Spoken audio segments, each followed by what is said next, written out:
നമസ്കാരം. ഒരാഴ്ചത്തെ ലോകവിശേഷങ്ങളുമായി world desk. ഏവർക്കും സ്വാഗതം. അമേരിക്കയ്ക്ക് മേൽ സമ്മർദ്ദം ശക്തമാക്കി ഇറാൻ. വ്യാപാര ഊർജ്ജ പാതകൾ ലക്ഷ്യമിട്ട് തന്ത്രപരമായ നീക്കം.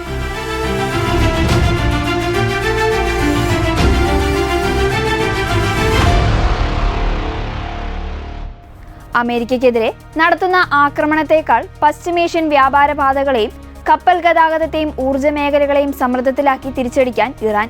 അമേരിക്കയുമായുള്ള തർക്കത്തിൽ തങ്ങൾക്ക് അനുകൂലമായ വ്യവസ്ഥകൾ നേടിയെടുക്കാൻ സാമ്പത്തിക പ്രകടനശേഷിയെ ഇറാൻ പ്രധാന ആയുധമാക്കിയതായി മിഡിൽ ഈസ്റ്റിലെ നയതന്ത്ര ഉദ്യോഗസ്ഥരെയും രാഷ്ട്രീയ നിരീക്ഷകരെയും ഉദ്ധരിച്ച് റോയിറ്റേഴ്സ് റിപ്പോർട്ട് ചെയ്തു. പൂർണ്ണമായൊരു യുദ്ധത്തിലേക്ക് കടക്കാതെ നീണ്ടുനിൽക്കുന്ന കൊടും പിരിമുറുക്കത്തിലൂടെ US സഖ്യസേനയ്ക്ക് ഭീമമായ സാമ്പത്തിക ബാധ്യത വരുത്തിവെക്കാനാണ് ടെഹ്റാന്റെ നീക്കം. നേരിട്ടുള്ള സൈനിക വിജയത്തിന് ശ്രമിക്കാതെ വ്യാപാര തടസ്സങ്ങളിലൂടെ അമേരിക്കയെ സമ്മർദ്ദത്തിലാക്കാൻ ഇറാൻ നീക്കം നടത്തുന്നു. ഹോർമൂസ് കടലിടുക്കിനുമേൽ ഭരണപരമായ മേൽക്കോയ്മയും നികുതി പിരിക്കാനുള്ള അവകാശവും ഇറാൻ ആവശ്യപ്പെടുന്നു. ഹോർമൂസിന് പുറമെ ചെങ്കടൽ, ബാബ് അൽ മന്ദേബ്, സൗദി അറേബ്യൻ ഊർജ്ജ നിലയങ്ങൾ തുടങ്ങിയവയും ഇറാന്റെ ലക്ഷ്യത്തിലാണെന്ന മുന്നറിയിപ്പ്. സാമ്പത്തിക ഉപരോധങ്ങളെ അതിജീവിക്കാൻ തങ്ങൾക്ക് ദീർഘകാലം കഴിയുമെന്നും എന്നാൽ ആഗോള വിപണിയിലെ തടസ്സങ്ങൾ സഹിക്കാൻ അമേരിക്കയ്ക്കാകില്ലെന്നുമാണ് ഇറാന്റെ വിലയിരുത്തൽ. ലോകത്തിലെ ക്രൂഡ് ഓയിൽ വിതരണത്തിന്റെ 1/5 കടന്നുപോകുന്ന ഹോർമൂസ് കടലിടുക്കിൽ നേരത്തെ തന്നെ ഗതാഗതം തടസ്സപ്പെടുത്താൻ ഇറാന് സാധിച്ചിരുന്നു. എന്നാൽ ഇതിൽ മാത്രം ഒതുങ്ങാതെ ചെങ്കടലിലെയും മറ്റ് നിർണായക സമുദ്രപാതകളെയും സുരക്ഷയ്ക്ക് ഭീഷണി ഉയർത്തി പ്രതിസന്ധിയുടെ ആഘാതം ഇരട്ടിപ്പിക്കാനാണ് ടെഹ്റാന്റെ നീക്കം.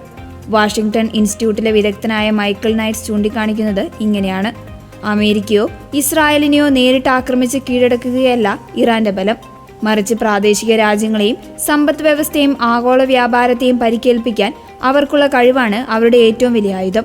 അമേരിക്കൻ പ്രസിഡന്റ് ഡൊണാൾഡ് ട്രംപ് നവംബറിലെ ഇടക്കാല തെരഞ്ഞെടുപ്പിന് മുന്നോടിയായി മിഡിൽ ഈസ്റ്റിൽ വലിയൊരു യുദ്ധത്തിൽ കീഴടങ്ങാൻ ആഗ്രഹിക്കുന്നില്ല എന്ന കണക്കുകൂട്ടലിലാണ് ഇറാനിയൻ റവല്യൂഷണറി ഗാർഡ് തലവന്മാർ. പ്രകോപനം ശക്തമാക്കിയാൽ ട്രംപ് ഭരണകൂടം വഴങ്ങുമെന്നാണ് ഇറാന്റെ വിലയിരുത്തൽ.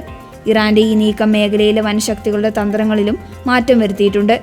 ഇറാനെ നേരിട്ട് ആക്രമിക്കുന്നതിനു പകരം സ്വന്തം വ്യാപാര പാതകളും ഊർജ്ജ നിലയങ്ങളും സംരക്ഷിക്കുന്നതിനാണ് സൗദി അറേബ്യ അടക്കമുള്ള പ്രാദേശിക സഖ്യകക്ഷികൾ ഇപ്പോൾ മുൻഗണന നൽകുന്നത്. ഇറാനെ പ്രതിരോധത്തിലാക്കാൻ ശ്രമിച്ച അമേരിക്കൻ സഖ്യസേനയ്ക്ക് ഇപ്പോൾ തങ്ങളുടെ ഗതാഗത പാതകൾക്ക് കവചമൊരുക്കാൻ കൂടുതൽ സൈനിക സാമ്പത്തിക വിഭാഗങ്ങൾ ചെലവഴിക്കേണ്ടി വരുന്നു. ഓഗസ്റ്റ് 11 സ്വാതന്ത്ര്യദിനമായി പ്രഖ്യാപിച്ച് ബലൂചിസ്ഥാൻ. ലോകമെമ്പാടും ആഘോഷങ്ങൾക്ക് ആഹ്വാനം.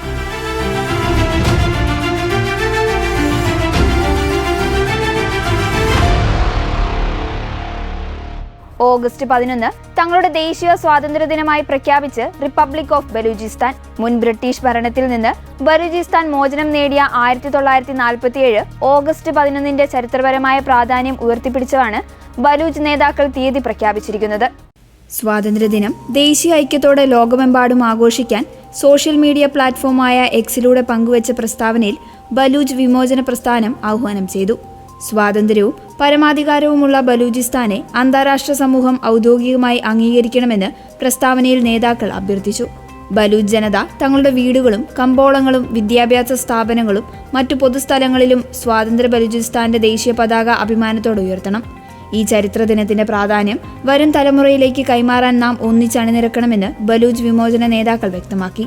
ഇന്ത്യൻ ഉപഭൂഖണ്ഡത്തിന്റെ വിഭജന മേഖലയിലുടനീളം സംഘർഷങ്ങൾക്കും ഭീകരവാദത്തിനും ആക്കം കൂട്ടിയെന്ന് പ്രസ്താവന ചൂണ്ടിക്കാട്ടുന്നു. പാകിസ്ഥാന്റെ വിനാശകരമായ നയങ്ങളാണ് മേഖലയിലെ രാഷ്ട്രീയ സാമ്പത്തിക അസ്ഥിരതകൾക്ക് കാരണമെന്നും അവർ ആരോപിച്ചു. 1948 ബലൂചിസ്ഥാൻ സൈനിക നടപടി, 1971 കിഴക്കൻ പാകിസ്ഥാൻ യുദ്ധം, സോവിയറ്റ് അഫ്ഗാൻ യുദ്ധം, 1998 ചഗായ് ആണവ പരീക്ഷണം, 9/11 ഭീകരാക്രമണത്തിനു ശേഷമുള്ള സംഭവ വികാസങ്ങൾ എന്നിവയെല്ലാം മേഖലയിൽ രക്തച്ചൊരിച്ചിലിന് വഴിവെച്ച് പാക് നീക്കങ്ങളുമായ പ്രസ്താവനയിൽ അക്കമിട്ട് നിർത്തുന്നു. പാകിസ്ഥാൻ ഇങ്ങനെ നിലനിൽക്കുന്നിടത്തോളം കാലം ദക്ഷിണേഷ്യയിൽ ശാശ്വത സമാധാനവും വികസനവും സാധ്യമല്ല എന്നും അവർ വ്യക്തമാക്കി. 1947 ഓഗസ്റ്റിൽ ഉപഭൂഖണ്ഡത്തിൽ നിന്ന് ബ്രിട്ടീഷ് ഭരണം പിൻവാങ്ങുമ്പോൾ ഓഗസ്റ്റ് 11 ബലൂചിസ്ഥാൻ ആദ്യമായി സ്വാതന്ത്ര്യം പ്രഖ്യാപിച്ചത്. അന്ന് ന്യൂയോർക്ക് ടൈംസ് ഉൾപ്പെടെയുള്ള മുൻനിര ആഗോള മാധ്യമങ്ങൾ ഇത് വാർത്തയാക്കുകയും ഓൾ ഇന്ത്യ റേഡിയോ സംപ്രേഷണം ചെയ്യുകയും ചെയ്തിരുന്നു. 90 മിനിറ്റിൽ 8 ഗ്ലൈഡ് ബോംബുകൾ വർഷിച്ച് റഷ്യ. ആക്രമണത്തിൽ കനത്ത നാശനഷ്ടം.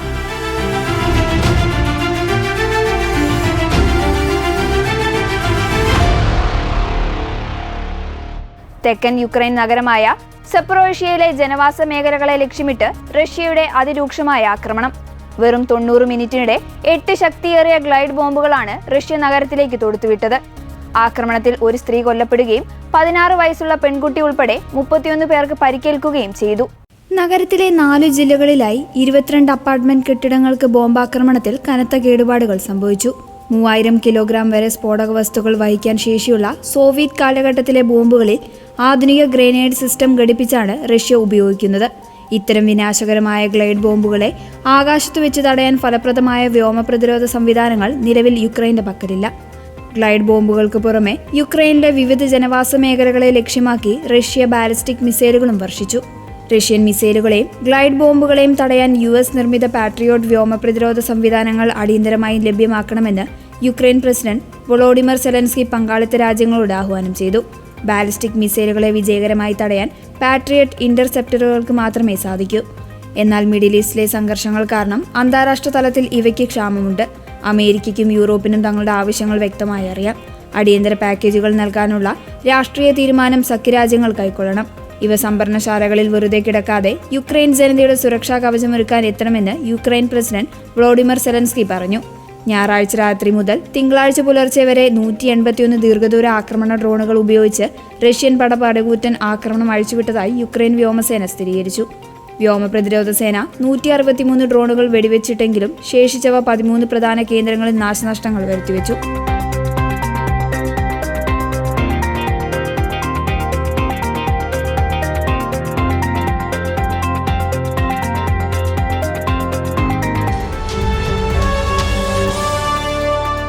പിഒകെയിൽ കലാപം രൂക്ഷം, 80-ലേറെ മരണം, മാധ്യമങ്ങൾക്ക് വിലക്കേർപ്പെടുത്തി പാകിസ്ഥാൻ.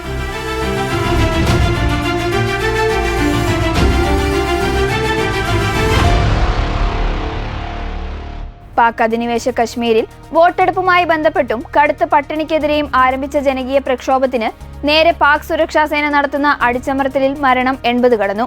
റാവൽകോട്ട, മുസിറഫാബാദ് നഗരങ്ങൾ കേന്ദ്രീകരിച്ച് നടക്കുന്ന പ്രക്ഷോഭത്തെ തുടർന്ന് മേഖലയിൽ വൻ സൈനിക വിന്യാസമാണ് പാകിസ്ഥാൻ നടത്തിയിരിക്കുന്നത്. അതിക്രമങ്ങളുടെ ദൃശ്യങ്ങളും വാർത്തകളും പുറംലോകം കാണാതിരിക്കാൻ അന്താരാഷ്ട്ര വാർത്താ ശൃംഖലയായ അൽ ജസീറ ഇംഗ്ലീഷ് ഉൾപ്പെടെയുള്ള ഡിജിറ്റൽ വാർത്താ മാധ്യമങ്ങൾക്ക് പാകിസ്ഥാൻ വിലക്കേർപ്പെടുത്തി. വിലക്കയറ്റത്തിനും അമിത വൈദ്യുതി നിരക്കിനുമെതിരെ ജോയിന്റ് അവാമി ആക്ഷൻ കമ്മിറ്റിയുടെ നേതൃത്വത്തിൽ ആരംഭിച്ച സമരം ഇപ്പോൾ വലിയ ജനകീയ മുന്നേറ്റമായി മാറിയിരിക്കുകയാണ്. ജമ്മു കാശ്മീരിൽ നിന്നുള്ള അഭയാർത്ഥികൾക്കായി സംവരണം ചെയ്തിട്ടുള്ള 12 അസംബ്ലി സീറ്റുകളിൽ കൃത്രിമം കാണിച്ച് വോട്ടെടുപ്പ് അട്ടിമറിക്കാൻ ഭരണകൂടം ശ്രമിക്കുന്നുവെന്നാരോപിച്ചാണ് ജനങ്ങൾ തെരുവിലിറങ്ങിയത്. ഞങ്ങൾ ഭീകരവാദികളല്ല, പട്ടിണി മാറ്റാൻ ആവശ്യമായ കുറഞ്ഞ നിരക്കിലുള്ള ഗോതമ്പ് പൊടിക്കും വൈദ്യുതിക്കും വേണ്ടിയാണ് പോരാടുന്നത്. ഞങ്ങൾ ആവശ്യപ്പെട്ടത് ഭക്ഷണമാണ്, എന്നാൽ പകരം ഭരണകൂടം തരുന്നത് വെടിയുണ്ടകളാണ്. റാവൽകോട്ടിലെ വെടിയേറ്റ് ചികിത്സയിൽ കഴിയുന്ന യുവാവ് പറഞ്ഞു. കൊല്ലപ്പെട്ടവരിൽ ഭൂരിഭാഗവും 15-നും 35-നും ഇടയിൽ പ്രായമുള്ള യുവാക്കളാണ്. താൽക്കാലിക ക്ലിനിക്കുകളിൽ സൗകര്യം പരിമിതമാണെങ്കിലും ആശുപത്രികളിലെത്തിയാൽ പാക് സൈന്യം അറസ്റ്റ് ചെയ്യുമെന്ന ഭയത്താൽ വെടിയേറ്റ 100 കണക്കിന് ആളുകളാണ് ഇവിടെ ചികിത്സ തേടുന്നത്. പിഒകെയിലെ ആഭ്യന്തര കലാപവും സുരക്ഷാ സേനയുടെ ഭീകരതയും നിരന്തരം പുറത്തു കൊണ്ടുവന്നതോടെയാണ് ഡിജിറ്റൽ സെൻസർഷിപ്പുമായി പാകിസ്ഥാൻ ഭരണകൂടം രംഗത്തെത്തിയത്. വാർത്തകൾ റിപ്പോർട്ട് ചെയ്യുന്നത് തടയാൻ മേഖലയിൽ 50 ദിവസത്തിലേറെയായി ഇന്റർനെറ്റ് സേവനങ്ങൾ പൂർണ്ണമായും വിച്ഛേദിച്ചിരിക്കുകയാണ്. ഇത് നിങ്ങളുടെ അവസാന അവസരം. ഇറാന് വീണ്ടും ട്രംപിന്റെ അന്ത്യശാസനം.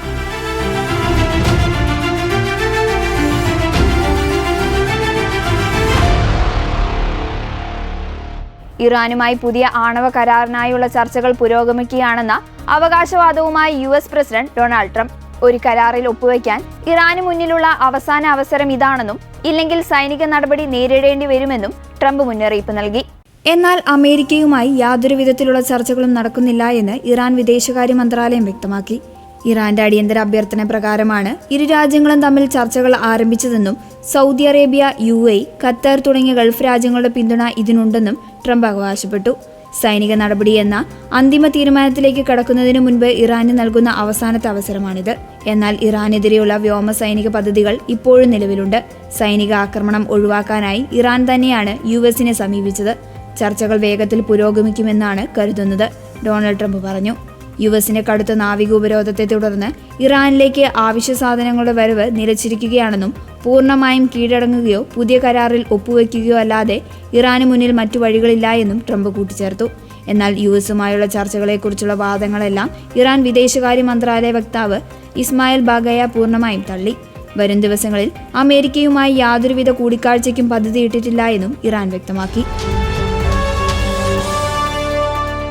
കാട്ടുതീയിൽ വെന്തുരുകി യൂറോപ്പ്. ഇൻഷുറൻസ് പരിരക്ഷയില്ലാത്തത് പ്രതിസന്ധി കൂട്ടുന്നു.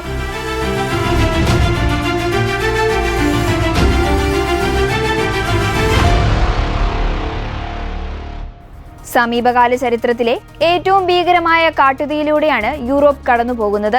ഫ്രാൻസ്, സ്പെയിൻ, ഗ്രീസ് തുടങ്ങിയ രാജ്യങ്ങളെ കാട്ടുതീ നാശം വിതയ്ക്കുമ്പോൾ മേഖലയിലെ ഇൻഷുറൻസ് രംഗം വലിയ പ്രതിസന്ധി നേരിടുകയാണെന്ന് റോയിട്ടേഴ്സ് റിപ്പോർട്ട് ചെയ്യുന്നു. പ്രകൃതി ദുരന്തങ്ങൾ വർദ്ധിച്ചു വരുമ്പോഴും ഇൻഷുറൻസ് പരിരക്ഷയുടെ അഭാവം യൂറോപ്പിൽ ആശങ്കയുണർത്തുന്നു. ഫ്രാൻസിൽ പടർന്നുപിടിച്ച അതിരൂക്ഷമായ കാട്ടുതീയെ തുടർന്ന് ഏകദേശം 2.2 ലക്ഷത്തോളം ആളുകളെയാണ് സുരക്ഷിത സ്ഥാനങ്ങളിലേക്ക് മാറ്റിപ്പാർപ്പിച്ചത്. കാട്ടുതീ മൂലം ഫ്രാൻസിന് മാത്രം 1000 കോടി മുതൽ 1500 കോടി വരെ സാമ്പത്തിക നഷ്ടം ഉണ്ടായേക്കുമെന്നാണ് ക്രെഡിറ്റ് റേറ്റിംഗ് ഏജൻസിയായ മോർണിംഗ് സ്റ്റാർ DBRS വിലയിരുത്തുന്നത്.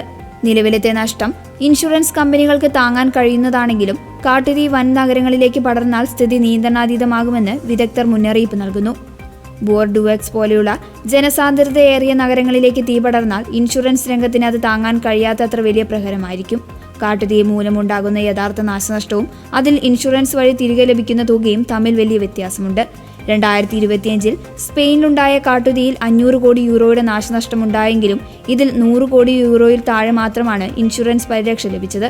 1980-നും 2024-നും ഇടയിൽ യൂറോപ്പിൽ കാലാവസ്ഥാ വ്യതിയാനം മൂലമുണ്ടായ ദുരന്തങ്ങളിൽ 4/1 മാത്രമാണ് ഇൻഷുറൻസ് പരിരക്ഷയുണ്ടായിരുന്നത്. ജപ്പാനൊപ്പം കൈകോർത്ത് ട്രംപ്. US നിലപാടിന് പിന്നിലെ കാരണം വെളിപ്പെടുത്തി റിപ്പോർട്ടുകൾ.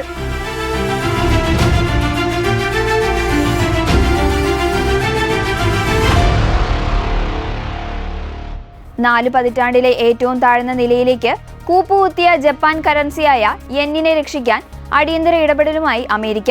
ജപ്പാൻ കറൻസിയുടെ തകർച്ച വെറുമൊരു സാമ്പത്തിക പ്രതിസന്ധിയല്ല എന്ന് തിരിച്ചറിഞ്ഞാണ് US ട്രഷറിയും ജപ്പാനും ചേർന്ന് വിപണിയിൽ ചരിത്രപരമായ സംയുക്ത ഇടപെടൽ നടത്തിയത്. ഡോളറിനെതിരെ 164 എന്ന ചരിത്രത്തിലെ ഏറ്റവും താഴ്ന്ന നിരക്കിലേക്ക് എത്തിയ യെൻ അമേരിക്കയുടെയും ജപ്പാന്റെയും സംയുക്ത ഇടപെടലിന് പിന്നാലെ 155.20 ശക്തമായി തിരിച്ചുവന്നു. 2011 സുനാമിക്ക് ശേഷം ആദ്യമായാണ് ഇരു രാജ്യങ്ങളും കറൻസി വിപണിയിൽ ഒരുമിച്ചിടപെടുന്നത്. 3658 കോടി ഡോളറോളമാണ് ജപ്പാൻ ഇതിനായി വിപണിയിലിറക്കിയത്. ജപ്പാനുമായുള്ള നല്ല ബന്ധത്തിന്റെ പേരിൽ നൽകിയ സൗഹൃദ സഹായം എന്ന US പ്രസിഡന്റ് ഡൊണാൾഡ് ട്രംപ് ഇതിനെ വിശേഷിപ്പിച്ചത്. ജപ്പാനുമായി ഞങ്ങൾക്ക് വലിയ ശക്തമായ ബന്ധമാണുള്ളത്. അവരുടെ കറൻസി ദുർബലമായപ്പോൾ അവർ സഹായം അഭ്യർത്ഥിച്ചു. ഞങ്ങൾ ജപ്പാനെ സഹായിച്ചു. പോൾ ഹാർബർ സംഭവം ഒഴിച്ചാൽ ജപ്പാൻ എപ്പോഴും അമേരിക്കയോട് നല്ല രീതിയിലാണ് പെരുമാറിയിട്ടുള്ളതെന്നാണ് ട്രംപ് പറഞ്ഞത്. എന്നാൽ ഈ നീക്കത്തിന് പിന്നിൽ അമേരിക്കയുടെ വ്യക്തമായ സാമ്പത്തിക താൽപ്പര്യങ്ങൾ ഉണ്ടെന്നാണ് സാമ്പത്തിക വിദഗ്ധരുടെ വിലയിരുത്തൽ. ഇതോടെ വേൾഡ് ഡെസ്ക് പൂർണ്ണമാകുന്നു. കൂടുതൽ ലോക വിശേഷങ്ങളുമായി അടുത്തയാഴ്ച വീണ്ടും കാണാം. നന്ദി.